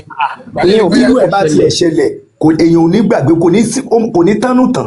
Bẹ́ẹ̀ bàbá mi ìgbà tó mi ṣẹlẹ̀ tó ṣẹlẹ̀ ẹ ṣe kọ sílẹ̀ ìyẹn ìtàn yẹn tó lágbára tó yọ máa ṣẹlẹ̀ wọn à ní kọ sílẹ̀ ànábì nìkan ló máa gbẹnu rẹ̀ sókè wọn àtàlà wọn máa kọ ìtàn tí ò ṣẹlẹ̀. So látàyé Abrahamu náà ẹgbẹ́ Abrahamu sànàbì wọn rántí ilẹ̀ wọn kọ yẹn lẹ̀. mo sáré fẹ́ wò bí amòye torí bí ms ní àwọn historical kìíní yẹn lọ́wọ́ chicken pox àwọn àìsàn ló ṣe wọn kò sí nǹkan tó ń jẹ́ pé ẹyẹ so but ọlọ́mọ ayé kí n rí akáyìn mo fẹ́ sáré gbé wá but mo ṣì ń wà mò ń bọ̀ torí ms ti sùn so ẹ lè máa tẹ̀ lọ mò ń bọ̀. ẹ jẹ́ kó lo gbé evidence rẹ̀ wá àwa àmọ̀ kan tó ṣẹlẹ̀ nígbà yẹn náà so àwa kàn fẹ́ fi yé pé gbígbé Al-Qur'ani irọ́ lànà bí pa ń bẹ̀ yẹn so. ok ẹ mọ̀ gbọ́ ẹ̀yin ẹ̀ gba Quran gbọ́ àbí. fún wa ní evidence out of the Quran. ẹ̀yin ẹ sọ pé ẹ̀yin ò gbàgbọ́. No, okay, this is the thing, right? Wait. It is approximately 40 years time between the historical timeline. So, ìkẹta àmọ́ abẹ́lẹ́rẹ̀ ni pé báwo ń ṣe wá kọ gbogbo ìtàn tó ṣẹlẹ̀ tán kọ ìtàn Adam tán kọ ìtàn Abraham tún wàá kọ ìtàn ìyàbílẹ̀ àbítẹ́ pé ìtàn. ta ló kọ ìtàn Adam ta ló kọ ìtàn Abraham. Nísòro ìkẹta abẹ́lẹ́rẹ̀ ni pé. ta ló kọ ìtàn Abraham ta ló kọ ìtàn Adam. Ànábì náà ní gbẹ̀rù sókè náà ló ń sọ. gbogbo ìtàn yẹnyẹn ó dẹ̀ ti wà lákọọ́lẹ̀ bí kẹtẹ́ tẹ́lẹ̀. ìtàn eléyìí nìsín àwọn òṣèré ẹ mọ̀ dà kẹ́ yìí mọ̀ láyé ẹ̀yin báyìí ẹ jẹ́ ká bìlì pé ẹ̀yin báyìí ẹ bìlì mu Quran kò sí bọ́ọ̀sì bẹ́ẹ̀ kékeré bìlì ẹ bìlì mu Quran ó tán ẹ jẹ́ ẹ kúrò mẹ́ta. hello can you just wait n tó máa sún mi lọ́wọ́ ẹni máa rújọ́ lọ bí kíní ìtàn Uzairu yìí nìsín irọ́ ni. ẹ dúró ẹ jẹ́ ká yanjú kan tán. gbogbo ìtàn tó wà nù Kùránì ìtàn ni mo sọ o ìtàn ni mo sọ o ìtàn wa tó jódodo ta lè wá sínú ayé. mo fẹ́ sọ fún yín pé mo fẹ́ fi àwọn myths Quran mo fẹ́ fi hàn yín ṣe ready ok gbogbo wa universal. àráyé myth báyìí ẹ má yẹ kó níbi tí wọ́n fẹ́ bọ́ sí nǹkan mi àsọ myth. no now ṣe wọ́n sọ̀rọ̀ Quran sọ pé rọ ni Quran wọ́n sọ pé rọ ni Quran. mo jẹ fẹ́ gẹ́ẹ̀tì nǹkan ṣé myth náà ni Quran náà. wọ́n sọ pé irọ́ ni Quran mo dẹ̀ fẹ́ sọ àwọn. ohun tẹ́mi jẹ́ sọ ni pé ṣé myth náà ni Quran náà. Quran is a miracle. It's a miracle. Wait. Mo lè ṣe mistake. It's a miracle and it is. Okay, o ṣe mistake tẹ́lẹ̀ ni kì í ṣe myth mọ́. It is a miracle. Just ahead. It is a miracle. Wait. It is a miracle and the truest of word that ever exists. Made for improve. And kini. The truest ododo tó nínú gbogbo ọ̀rọ̀. And truest that never exist. That ever existed. Òdodo tí ò ṣẹlẹ̀ yá bi. Òdodo tó yẹ pé òun ló ti ṣẹlẹ̀ tó yẹ pé òdodo ọ̀rọ̀ tó. Kí ló dé tó ń gbé ìbò sínú ara wọn báyìí? You don't know the meaning of what I said. I said that never exists. Only that never exists. That ever. tó yẹ pé ever exist. bẹ́ẹ̀. Oya n táwa ṣe ni pé wọ́n ní Uzairu ibn Allah show the evidence ẹ̀ wá nínú ayé. Let me prove something to you please. Let me prove something to you. Ọ̀rọ̀ Quran ẹ fẹ́ sọ pé Quran ẹ̀rọ ni. Prove me wrong. Prove me now. Prove anything. Thank you very much. The Quran tẹ́ bá mọ nǹkan tó ń pè ní development of embryo. I mean the complete development of human embryo nínú oyún nínú obìnrin. The complete development means suggestions of scientists of recent Asian scientists means suggestions the suggestions wà takọ̀lẹ̀ rẹ̀ dẹ̀ wà tó jẹ́ suggestions of ancient scientists, but the complete development of embryo in the womb of human embryo in the womb it was discovered and experimented and tó yẹ kó dẹ̀ wà as facts of scientific facts kò lè tí ju 150 years ago lọ. bí fetus bí ọmọ ènìyàn bó ṣe ń dàgbà nínú obìnrin díẹ̀ títí tó fi di odidi èèyàn no kì í ṣe ọmọ ènìyàn gan àtìgbà tí ọkùnrin àti obìnrin tán súnmọ́ra wọn bí ọmọ yẹn bó ṣe ń dàgbà nínú oyún láti ìjọ́ tí kìíní yẹn bá tó ti wà fertilized bó ṣe dàgbà nínú oyún títí tó fi wá di èèyàn tán fi bí kò sí scientist to discover rẹ̀ rí universally mo mọ̀ pé believe nínú science abẹ́tún believe nínú science. gidi gan mo believe. That's very good. Oh yeah, the complete development of embryo consent wait now I'm mo ti mú tẹjọ ẹni sọ gbogbo ẹ má bínú. now let me talk, you don't allow me to talk now. Ní sùúrù náà àwọn tó bá dé mọ́sálásí lè kéwu yín kọ́ ló máa sọ gbogbo nǹkan tó ń sọ bíbá. Irọ́ ẹṣẹ́ rí ẹ̀fẹ̀ gbódòdó ẹ̀rí báyẹn mo fẹ́ sọ nǹkan jẹ́ kí n sọ̀rọ̀. Ní sùúrù náà jẹ́ kí n sọ̀rọ̀ wọ́n ló ní program ni Mahmood sọ̀rọ̀ tó bá délé kéwu yín kọ́ ló máa sọ nǹkan tó ń sọ yẹn. Number one. Ẹ jẹ́ pé ẹ̀fẹ̀ gbọ́ òótọ́ bẹ̀ níyà rí. Òótọ́ wo ló fẹ́ sọ nǹkan tá à ń sọ ní ìgbà ní pé irọ́ lẹ̀ mọ́ ń pa wà láì irọ́ àbílàbí yìí ẹni tí ò bá dá nǹkan kan mọ̀ lẹ̀ mọ́ ń wá. hello arákùnrin. ẹ jẹ́ kí n parí ọ̀rọ̀ ẹ̀bẹ̀rẹ̀ tí mo sọ náà. hello can you just mute àti gbọ́ nǹkan tó ń sọ fún wa evidence pé Kùránì Muhammad ló kọ́kọ́ discover kí ni ẹ̀ kémi tó gbé evidence ọwọ́ mi jáde. Nípa pé kí nìyẹn. Pé the complement of embryo yẹn yìí tó jẹ́ ti kábà bí ẹyin ṣe máa form láti inú oyún títí tó máa fi dàgbà pé Kùránì lọ́kọ̀ sọ. Yes. The Quran was revealed 1,400 years ago over our scientists tí wọ́n dẹ̀ discover rẹ̀ fully ẹgbọ́n nǹkan tí mo sọ yàtọ̀ sí suggestions of ancient scientists fully àwọn tán discover rẹ̀ fully tó dẹ̀ tally mọ́ nǹkan tí Ọlọ́run ti sọ kalẹ̀ láti 1,400 years ago kò lè tí ju 150 years ago lọ báyìí kò lè tí pé 200 years ago tí mi bá ṣe mistake so which means ẹni tó bá mọ kíní yẹn ń gbà yẹn kò dẹ̀ sí wait kò sí microscope kò sí gbogbo irinṣẹ́ tẹ́yàn fi lè mọ̀ àyàfẹ́ tó yẹ kó dá nǹkan yẹn náà ló gbọ́dọ̀ mọ̀ ẹni tó sọ Quran kalẹ̀ yẹn náà ló mọ̀ which means fẹ́ máa rojọ́ lọ. Oya let me see what you want to say.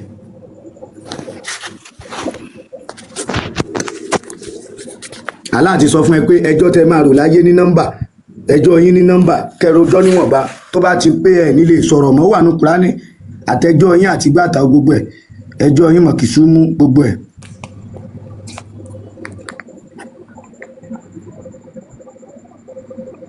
The complete development of a woman embryo during pregnancy happen in stage from fertilization until birth. ṣe bóun ló sọ. The complete yes. Hello o ṣáà rí the complete ń bẹ̀. Oya. ó ṣàlàyé ní gbogbo eléyìí bó ṣe ń move bó ṣe ń ṣe wá bó ṣe ń ṣà o. màá tún wá béèrè wípé ǹjẹ́ ṣé tí Islam correct ó tún mọ̀ pé kò correct mò ń bọ̀. ẹ mọ̀ tán ara yín. ṣe bó rí bó ṣe gbé fọ́tò ẹ̀ síbẹ̀ so mo wá béèrè pé máa gbọ́ the understanding of human embryonic and pregnancy development was not discovered by one single person máa gbọ́ o developed gradually it developed gradually over thousands of years through observation anatomy discussion microscopy and the modern biology. Àwọn ancient civilization oye wọ́n ní pregnancy came from male to female reproduction. Babies develop inside the womb and stages of growth acquired. So àwọn ancient discussion appear àwọn ancient Mesopotamia, ancient India, ancient Greece. ẹ lọ sí complete develop complete. Àníkó onísùúrù mo mà dáná so ní onísùúrù rẹ. mo gbọ́ complete oya mo gbọ́. Àníkó onísùúrù ẹ wọ lọ́hùn. Early Greek, the major early figure out, Aristotle. So, iṣẹ́ Aristotle lele. So, medieval Islamic European medicine, doctor of the Medipia, Islamic world expanded, anatomy of medicine. Oye ìmẹ̀yà, arákùnrin Ibn Sina àti Ibn Raz. Ibn Raz yìí gan orí parí, kò rí yanjú. Kò rí yanjú. Àwọn Mùsùlùmí mẹ́tẹ̀ dárúkọ. Discovery through microscope. Kí ló wí? Mo ní mẹ́ta ìdárúkọ Ibn Sina mọ èèyàn kan. A ní kò rí nǹkan complete ṣe bóun rè. Èmi kan tó sọ ni tẹ́ bá rẹ́pẹ́ bá. Ta ni mo dárúkọ? Ṣànẹ́bì ni. Tẹ́ bá mo value rẹ̀ nínú science. Anatomy nínú science ibo mo mà dára kí ni ìṣòro ẹ̀yìn yẹn náà? Kí ni ìgbà wo lòun dé ọmọjọ́ wo ni? Sígbà tí àwọn scientist ti wà kí ló ní tẹ yàyàkuyà báyìí? So lẹ́yìn yẹn medieval okay mo ti kele lẹ́yìn yẹn discovery through microscope òun ni anatomy lẹ́yìn yẹn Kari Musvumba so modern embryology so wọ́n get it through DNA àti through genetics so gbogbo ìgbà tí Kùránì sọ̀kalẹ̀ gan fúnra rẹ̀ gan wọn ò tí ì rí complete. That's good point mi náà nìyẹn. gbọ́ mi jáde gbogbo ìgbà tí Kùránì sọ̀kalẹ̀ the assignment is not completed. gbogbo ìgbà tí wọ́n ṣe get DNA tájà ṣe DNA ultrasound yìí gbogbo ògbé eléyìí tó jẹ́ modern imaging yìí gan òun ló mú complete díẹ̀díẹ̀ bó ṣe ń ṣiṣẹ́. tó báwo ni Kùránì ṣe wá complete ẹ̀. màá sọ àyà màá mú àyà yẹn wá. àyà wo. ẹ farabalẹ̀ ẹ ṣáà rí i pé nǹkan tí mo kọ́kọ́ fẹ́ fàyọ̀ ń bí báyìí ni pé. ẹ ló mo rí i pé kí ni. the complete development of embryo. kò sí nínú Kùránì. was in this 20th century. kò sí nínú Kùránì kò sí nínú Kùránì nítorí wọ́n ṣe get ìgbà wọn náà ṣe DNA ìgbà wọn ní DNA jáde ìgbà wọn ní DNA jáde bring the verse gbé verse yẹn jáde. ok mo bọ̀. Amadéleke ṣe wa mẹ́sà.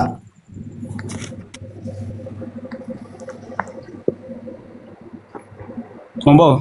láyà wà pẹ̀lú. Amadéleke ok ẹ bọ́ sójú screen bàbá àṣẹ òṣùwà tó ní sọ lórí àti bá gbé Kùránì yẹn jáde.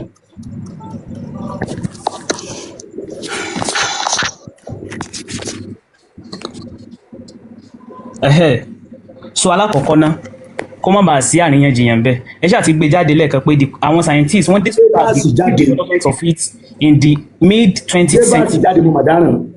Ó yá Quran verse 23 Quran chapter 23 verse 12 to 14 Quran chapter 12 to 14. So ẹ jẹ́ bá gbé jáde. The last scientist to discover is Attic and Rock. Àwọn méjì. Mo kàn sọ lọ ni in the mid 20th century làwọn yẹn discover rẹ̀ Attic àti kí lorúkọ bọ̀ yẹn that's Rock yes in the mid 20th century. Quran 23 verse 12 to 14 yes.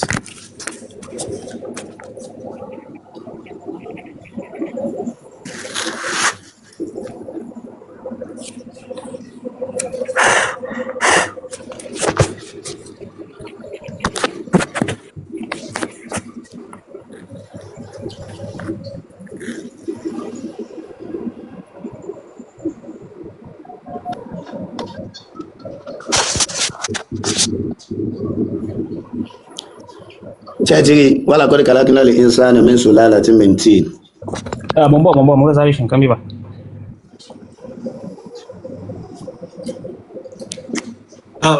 Adeleke ṣe wà ń bẹ̀. Ok wọ́n ti dé. Ṣe wà ń bẹ̀ verse wọlé fẹ́ gbé wá. Fóònù mi kankan ṣe máa wá sókè padà níta. Quran 23 verse 12 to 14 sir. Quran 23 verse 12 to 14.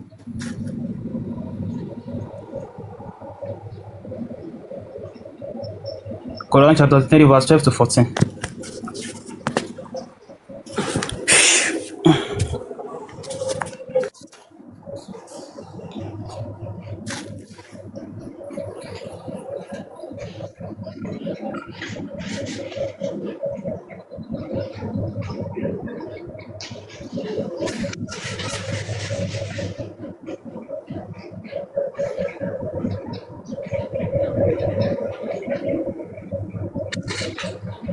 Oya, Afa. Okay, mo bọ̀. Ẹ máa ní láti pass the time. That's very good. That's Quran Surah 2 Mumin abi. Oya, and indeed, ṣẹ́gbọ́. And indeed we created womankind from an extract of clay. We have created man from àti pé dájúdájú a dá àwọn èèyàn láti ibi amọ̀. Then placed each woman as a sperm drop in a secure place. A dẹ̀ fi èèyàn kọ̀ọ̀kan sínú ibìkan tó wà secured gẹ́gẹ́ bí àtọ̀lọ́gbọ́lọ́gbọ́ ìyẹn ni nínú womb of the obìnrin. Ó ti sọ̀rọ̀ báyìí ó yá. Ṣé inú womb wà ń bẹ̀ ni? In the secure place. So ní ìdíkà tó ṣàlàyé ìyẹn. Ibo ni sperm máa ń wà tí ó fi máa ń dọmọ. Ibo ló máa ń ká má wọrí ká. Sẹ́yìn ẹ̀sìn biologist lẹ́yìn ni ó yẹ máa kálọ̀. Now what's in the lay báyìí? Okay, next verse lélẹ̀ àbí. then we develop the drop development yẹn o, and we develop the drop into a clingy cloth. A then develop ẹ̀, which means ẹni tó ń dá gẹ́gẹ́ ló ń sọ̀rọ̀, ó ní pé a then develop omi lọ́gbọ́lọ́gbọ́ yẹn, the drop of the sperm into a clingy cloth.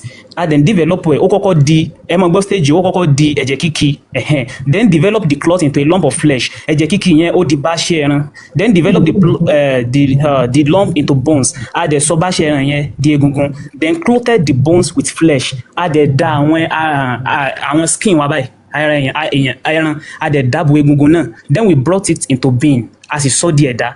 Ìyẹn ni pé lẹ́yìn ìgbà yẹn òní yóò wá di ẹ̀dá tí ó mọ̀ mí as a new creation. So blessed is Allah, the best of creators. So mímọ́ ni ẹ̀yìn ní fún Ọlọ́run ọba tó dá gbogbo nǹkan, tó mọ gbogbo nǹkan dájú. Tẹ́ bá rí kíní yìí, ẹ wo stage yẹn, that is wait. If you truly understand science, all right. If you truly understand science, ẹ lọ wo remarks àwọn scientists nípa ọ̀rọ̀ yìí. Àwọn scientists ti di báyìí àlàyé yìí. Okay. Lórí ètò láyé àwọn òbẹ gbé wálẹ̀ kan dáadáa, àwọn kan bẹ́ẹ̀ fi ó ní báyìí. Yes, written knowledge about development of the embryo exists in ancient civilization. So gbogbo nǹkan tí nípa bí ọmọ ṣe máa ń di nǹkan, the complete development àlàyé yìí mute mic yẹn náà, ṣe bó ká ẹnìkan kò lè listing ni. Existed in ancient civilization. So nǹkan ìṣẹ̀lẹ̀ yìí nípa bí ọmọ ṣe máa ń di nǹkan nínú ìyá ẹ̀, ó ti wà ní àkọsílẹ̀ long before the Quran was revealed in the 7th century AD. Kó tó di pé wọ́n ti ẹ̀ bí ìran àwọn Lárúbáwá ń pé Muhammadu wá fẹ́ dìde. Ó ní ancient Greek, ṣé ò lè mute, ṣé dìdìrín lélẹ́yìn ni, ṣé ò lè mute mic ẹ ni? Láìláì. Mute mic ẹ now. Okay. Ancient Greek, Indian, Egypt, texts contain detailed observation of human embryo, many of which were accurate, while others were based on prevailing physiological theory of the time. So ilé wa ṣàlàyé ní 2nd century BC before Christ. So Aristotle ló sọ eléyìí ní ancient Greek conduct study on ticks embryo and describe embryology development in stages. Ó ṣàlàyé ìpele tí nǹkan yẹn máa ń ṣe. Later Glenn ní 13 to 100 AD describe the embryology in 4 stages. Ẹlòmínà tó padà tó wá lẹ́yìn ìgbà yẹn náà, ó náà tó ṣàlàyé ní 4 stages. Àkọ́kọ́, an uniform seed, formed fetus with vascularization, which is clothing, the development of organ tó máa di ẹran, and the formation of the bone tó máa di egungun, ìyẹn ní ìpele kẹrin. Wọ́n sọ yẹn ní ancient Greece ní 2nd century before Christ, wọ́n ti bí Jésù náà. Àwọn Indian náà tẹ̀síwájú, wọ́n ní the Charaka sound kìíní kan wọ́n dárúkọ àwọn dọ́kíní wọn documented a month by month development of the fetus. So àwọn eléyìí ṣàlàyé láti ìpele sí ìpele oṣù bí àwọn nǹkan yẹn bí wọ́n ṣe máa ń form development of the fetus, ní bí àwọn ọmọ yẹn bá ṣe máa yíra padà ṣe gbogbo ẹ̀ nínú ìyá wọn, wọ́n ṣàlàyé ẹ̀. The Gabbar also described the embryo development in the womb. Wọ́n ní àwọn ará India táwọn sọ yìí, wọ́n ní àwọn náà sì ṣàlàyé bí ó ṣe máa ń form nínú inú ìyá rẹ̀, including the formation of the part. Àwọn sọ débi pé òun náà máa ń form láti lúbúlúbú gbogbo ẹ̀. Wọ́n ṣàlàyé ẹ̀ ní ẹsẹẹsẹ. Ancient Egypt náà sọ ní 1600 BC. So àwọn Egypt náà dẹ̀ sọ̀rọ̀ yìí ní 1600 káwọn náà tó bí Jésù. Egypt medicine such as Eba and Kua Pari focus more on obstetrics, pregnant tests, and contraception, but showed an awareness of the fetus development within the womb. So àwọn náà ṣe àlàyé ẹ̀dẹ̀ máa rí lókè pé àwọn tó ti kọ́kọ́ mú àlàyé yẹn gẹ́gẹ́ wá ẹ rí i pé wọ́n ṣàlàyé ìpele mẹ́rin tí Muhammadu jí kọ sínú ìwé tiẹ̀, wọ́n ṣàlàyé gbogbo ìpele mẹ́rin yẹn tó pé pínrín. So ètò láyé ẹ lè tẹ̀síwájú. Irọ́ ni gbogbo nǹkan tẹ́ ká. ẹ jẹ́ gbé mi sí screen. Ṣé mi ní sọ̀rọ̀ lórí nǹkan tán kà ni? Wait, no. That's not just. Just wait na. Let me just make comment now. Tó ẹ fẹ́ ní ẹ fẹ́ ká jọ sọ̀rọ̀ tó tọ́. Let me make comment. Adúrú nǹkan tó kà. The same thing tó fẹ́ sọ ni mo fẹ́ sọ. What is your problem pẹ̀lẹ́? Okay, ó yá máa rojọ́ yẹn. I need to repeat it. Ẹ mọ̀ gbọ́ o. Èmi mo sọ̀rọ̀ láti Manchester. The complete development of. Ó wà very adamant. The complete development of embryo. The complete nǹkan tó fi máa ń wo tó fi máa hypothesis tó fi máa ń ṣe experiment yẹn ni. my hypothesis of experiment yẹn that is my microscope ṣé microscope ti wà ń gbà yẹn. Ó yá dúró, ó yá mute, ó yá ní sùúrù. Ṣé microscope ti wà ń gbà yẹn ni. Wọ́n ní kó o ní sùúrù, kò tí ì sí microscope ń gbà yẹn ní sùúrù. Ó yá ní sùúrù, jẹ́ kí n gbé ìgbà tí microscope wà fún ẹ. Quran 23. Kò ready láti accept yẹ. Tóun nìkan là ń bá sọ̀rọ̀ ni, òun nìkan kọ́ là ń bá sọ̀rọ̀ náà. Àwọn èèyàn tó ń bọ̀ láti comment section tó ń lẹ́ẹ̀ni wà ń bẹ̀ náà. Àwọn learned people ti gbé jáde, mò ń wo gbogbo nǹkan tí màá yẹn gbé jáde ní Google. Europe lèmi wà. No, ẹ̀dùn ọmọ kékeré lẹni tó sọ̀rọ̀ yìí, àgbàlagbà lẹni tó ń bá sọ̀rọ̀.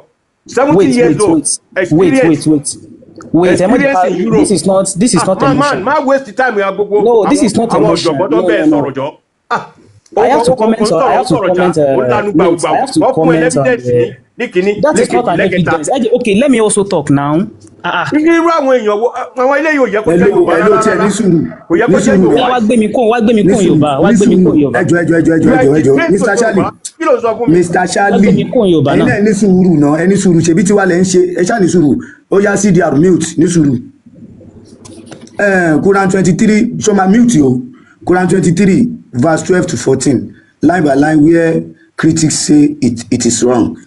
Only Quran sọ pé we created man from an exact of clay. Quran 23:12. Scientific problem. Only woman embryo does not begin from clay. It begins from sperm plus eggs. Only number 2. Then we place him as a drop in a secure place. Scientific problem. Only if drop means sperm only, it is incomplete. Only the baby is not made from sperm alone. The female egg is also necessary. One quote here not wrong. Only then we made the drop into alaka. Alaka. Only scientific problem. Only the alaka means blood clot. Only it is wrong. The embryo is not a blood clot. So number 4. Only then we made the alaka into mudiga. The bashi ẹran kékeré as ẹ̀jẹ̀ kíkì the bashi ẹran. Now, only scientific problem. Only mudiga means cloud lump. Ẹran tó kì. Only the embryo is not literally a tilled lump. It is organized developing tissue. Number 5. Only then we made the mudiga the bones. Pé aṣọ bashi ẹran di egungun bó ṣe wà ní Kùránì.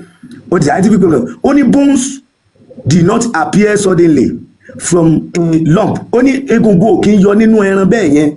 Only first there are tissue layers. Cartilage models and gradual skeletal development.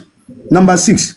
Only then we created the bones with flesh. Pé àwa fi ẹran bo egun yẹn mọ́lẹ̀. So scientific problem. Only this is the biggest issue.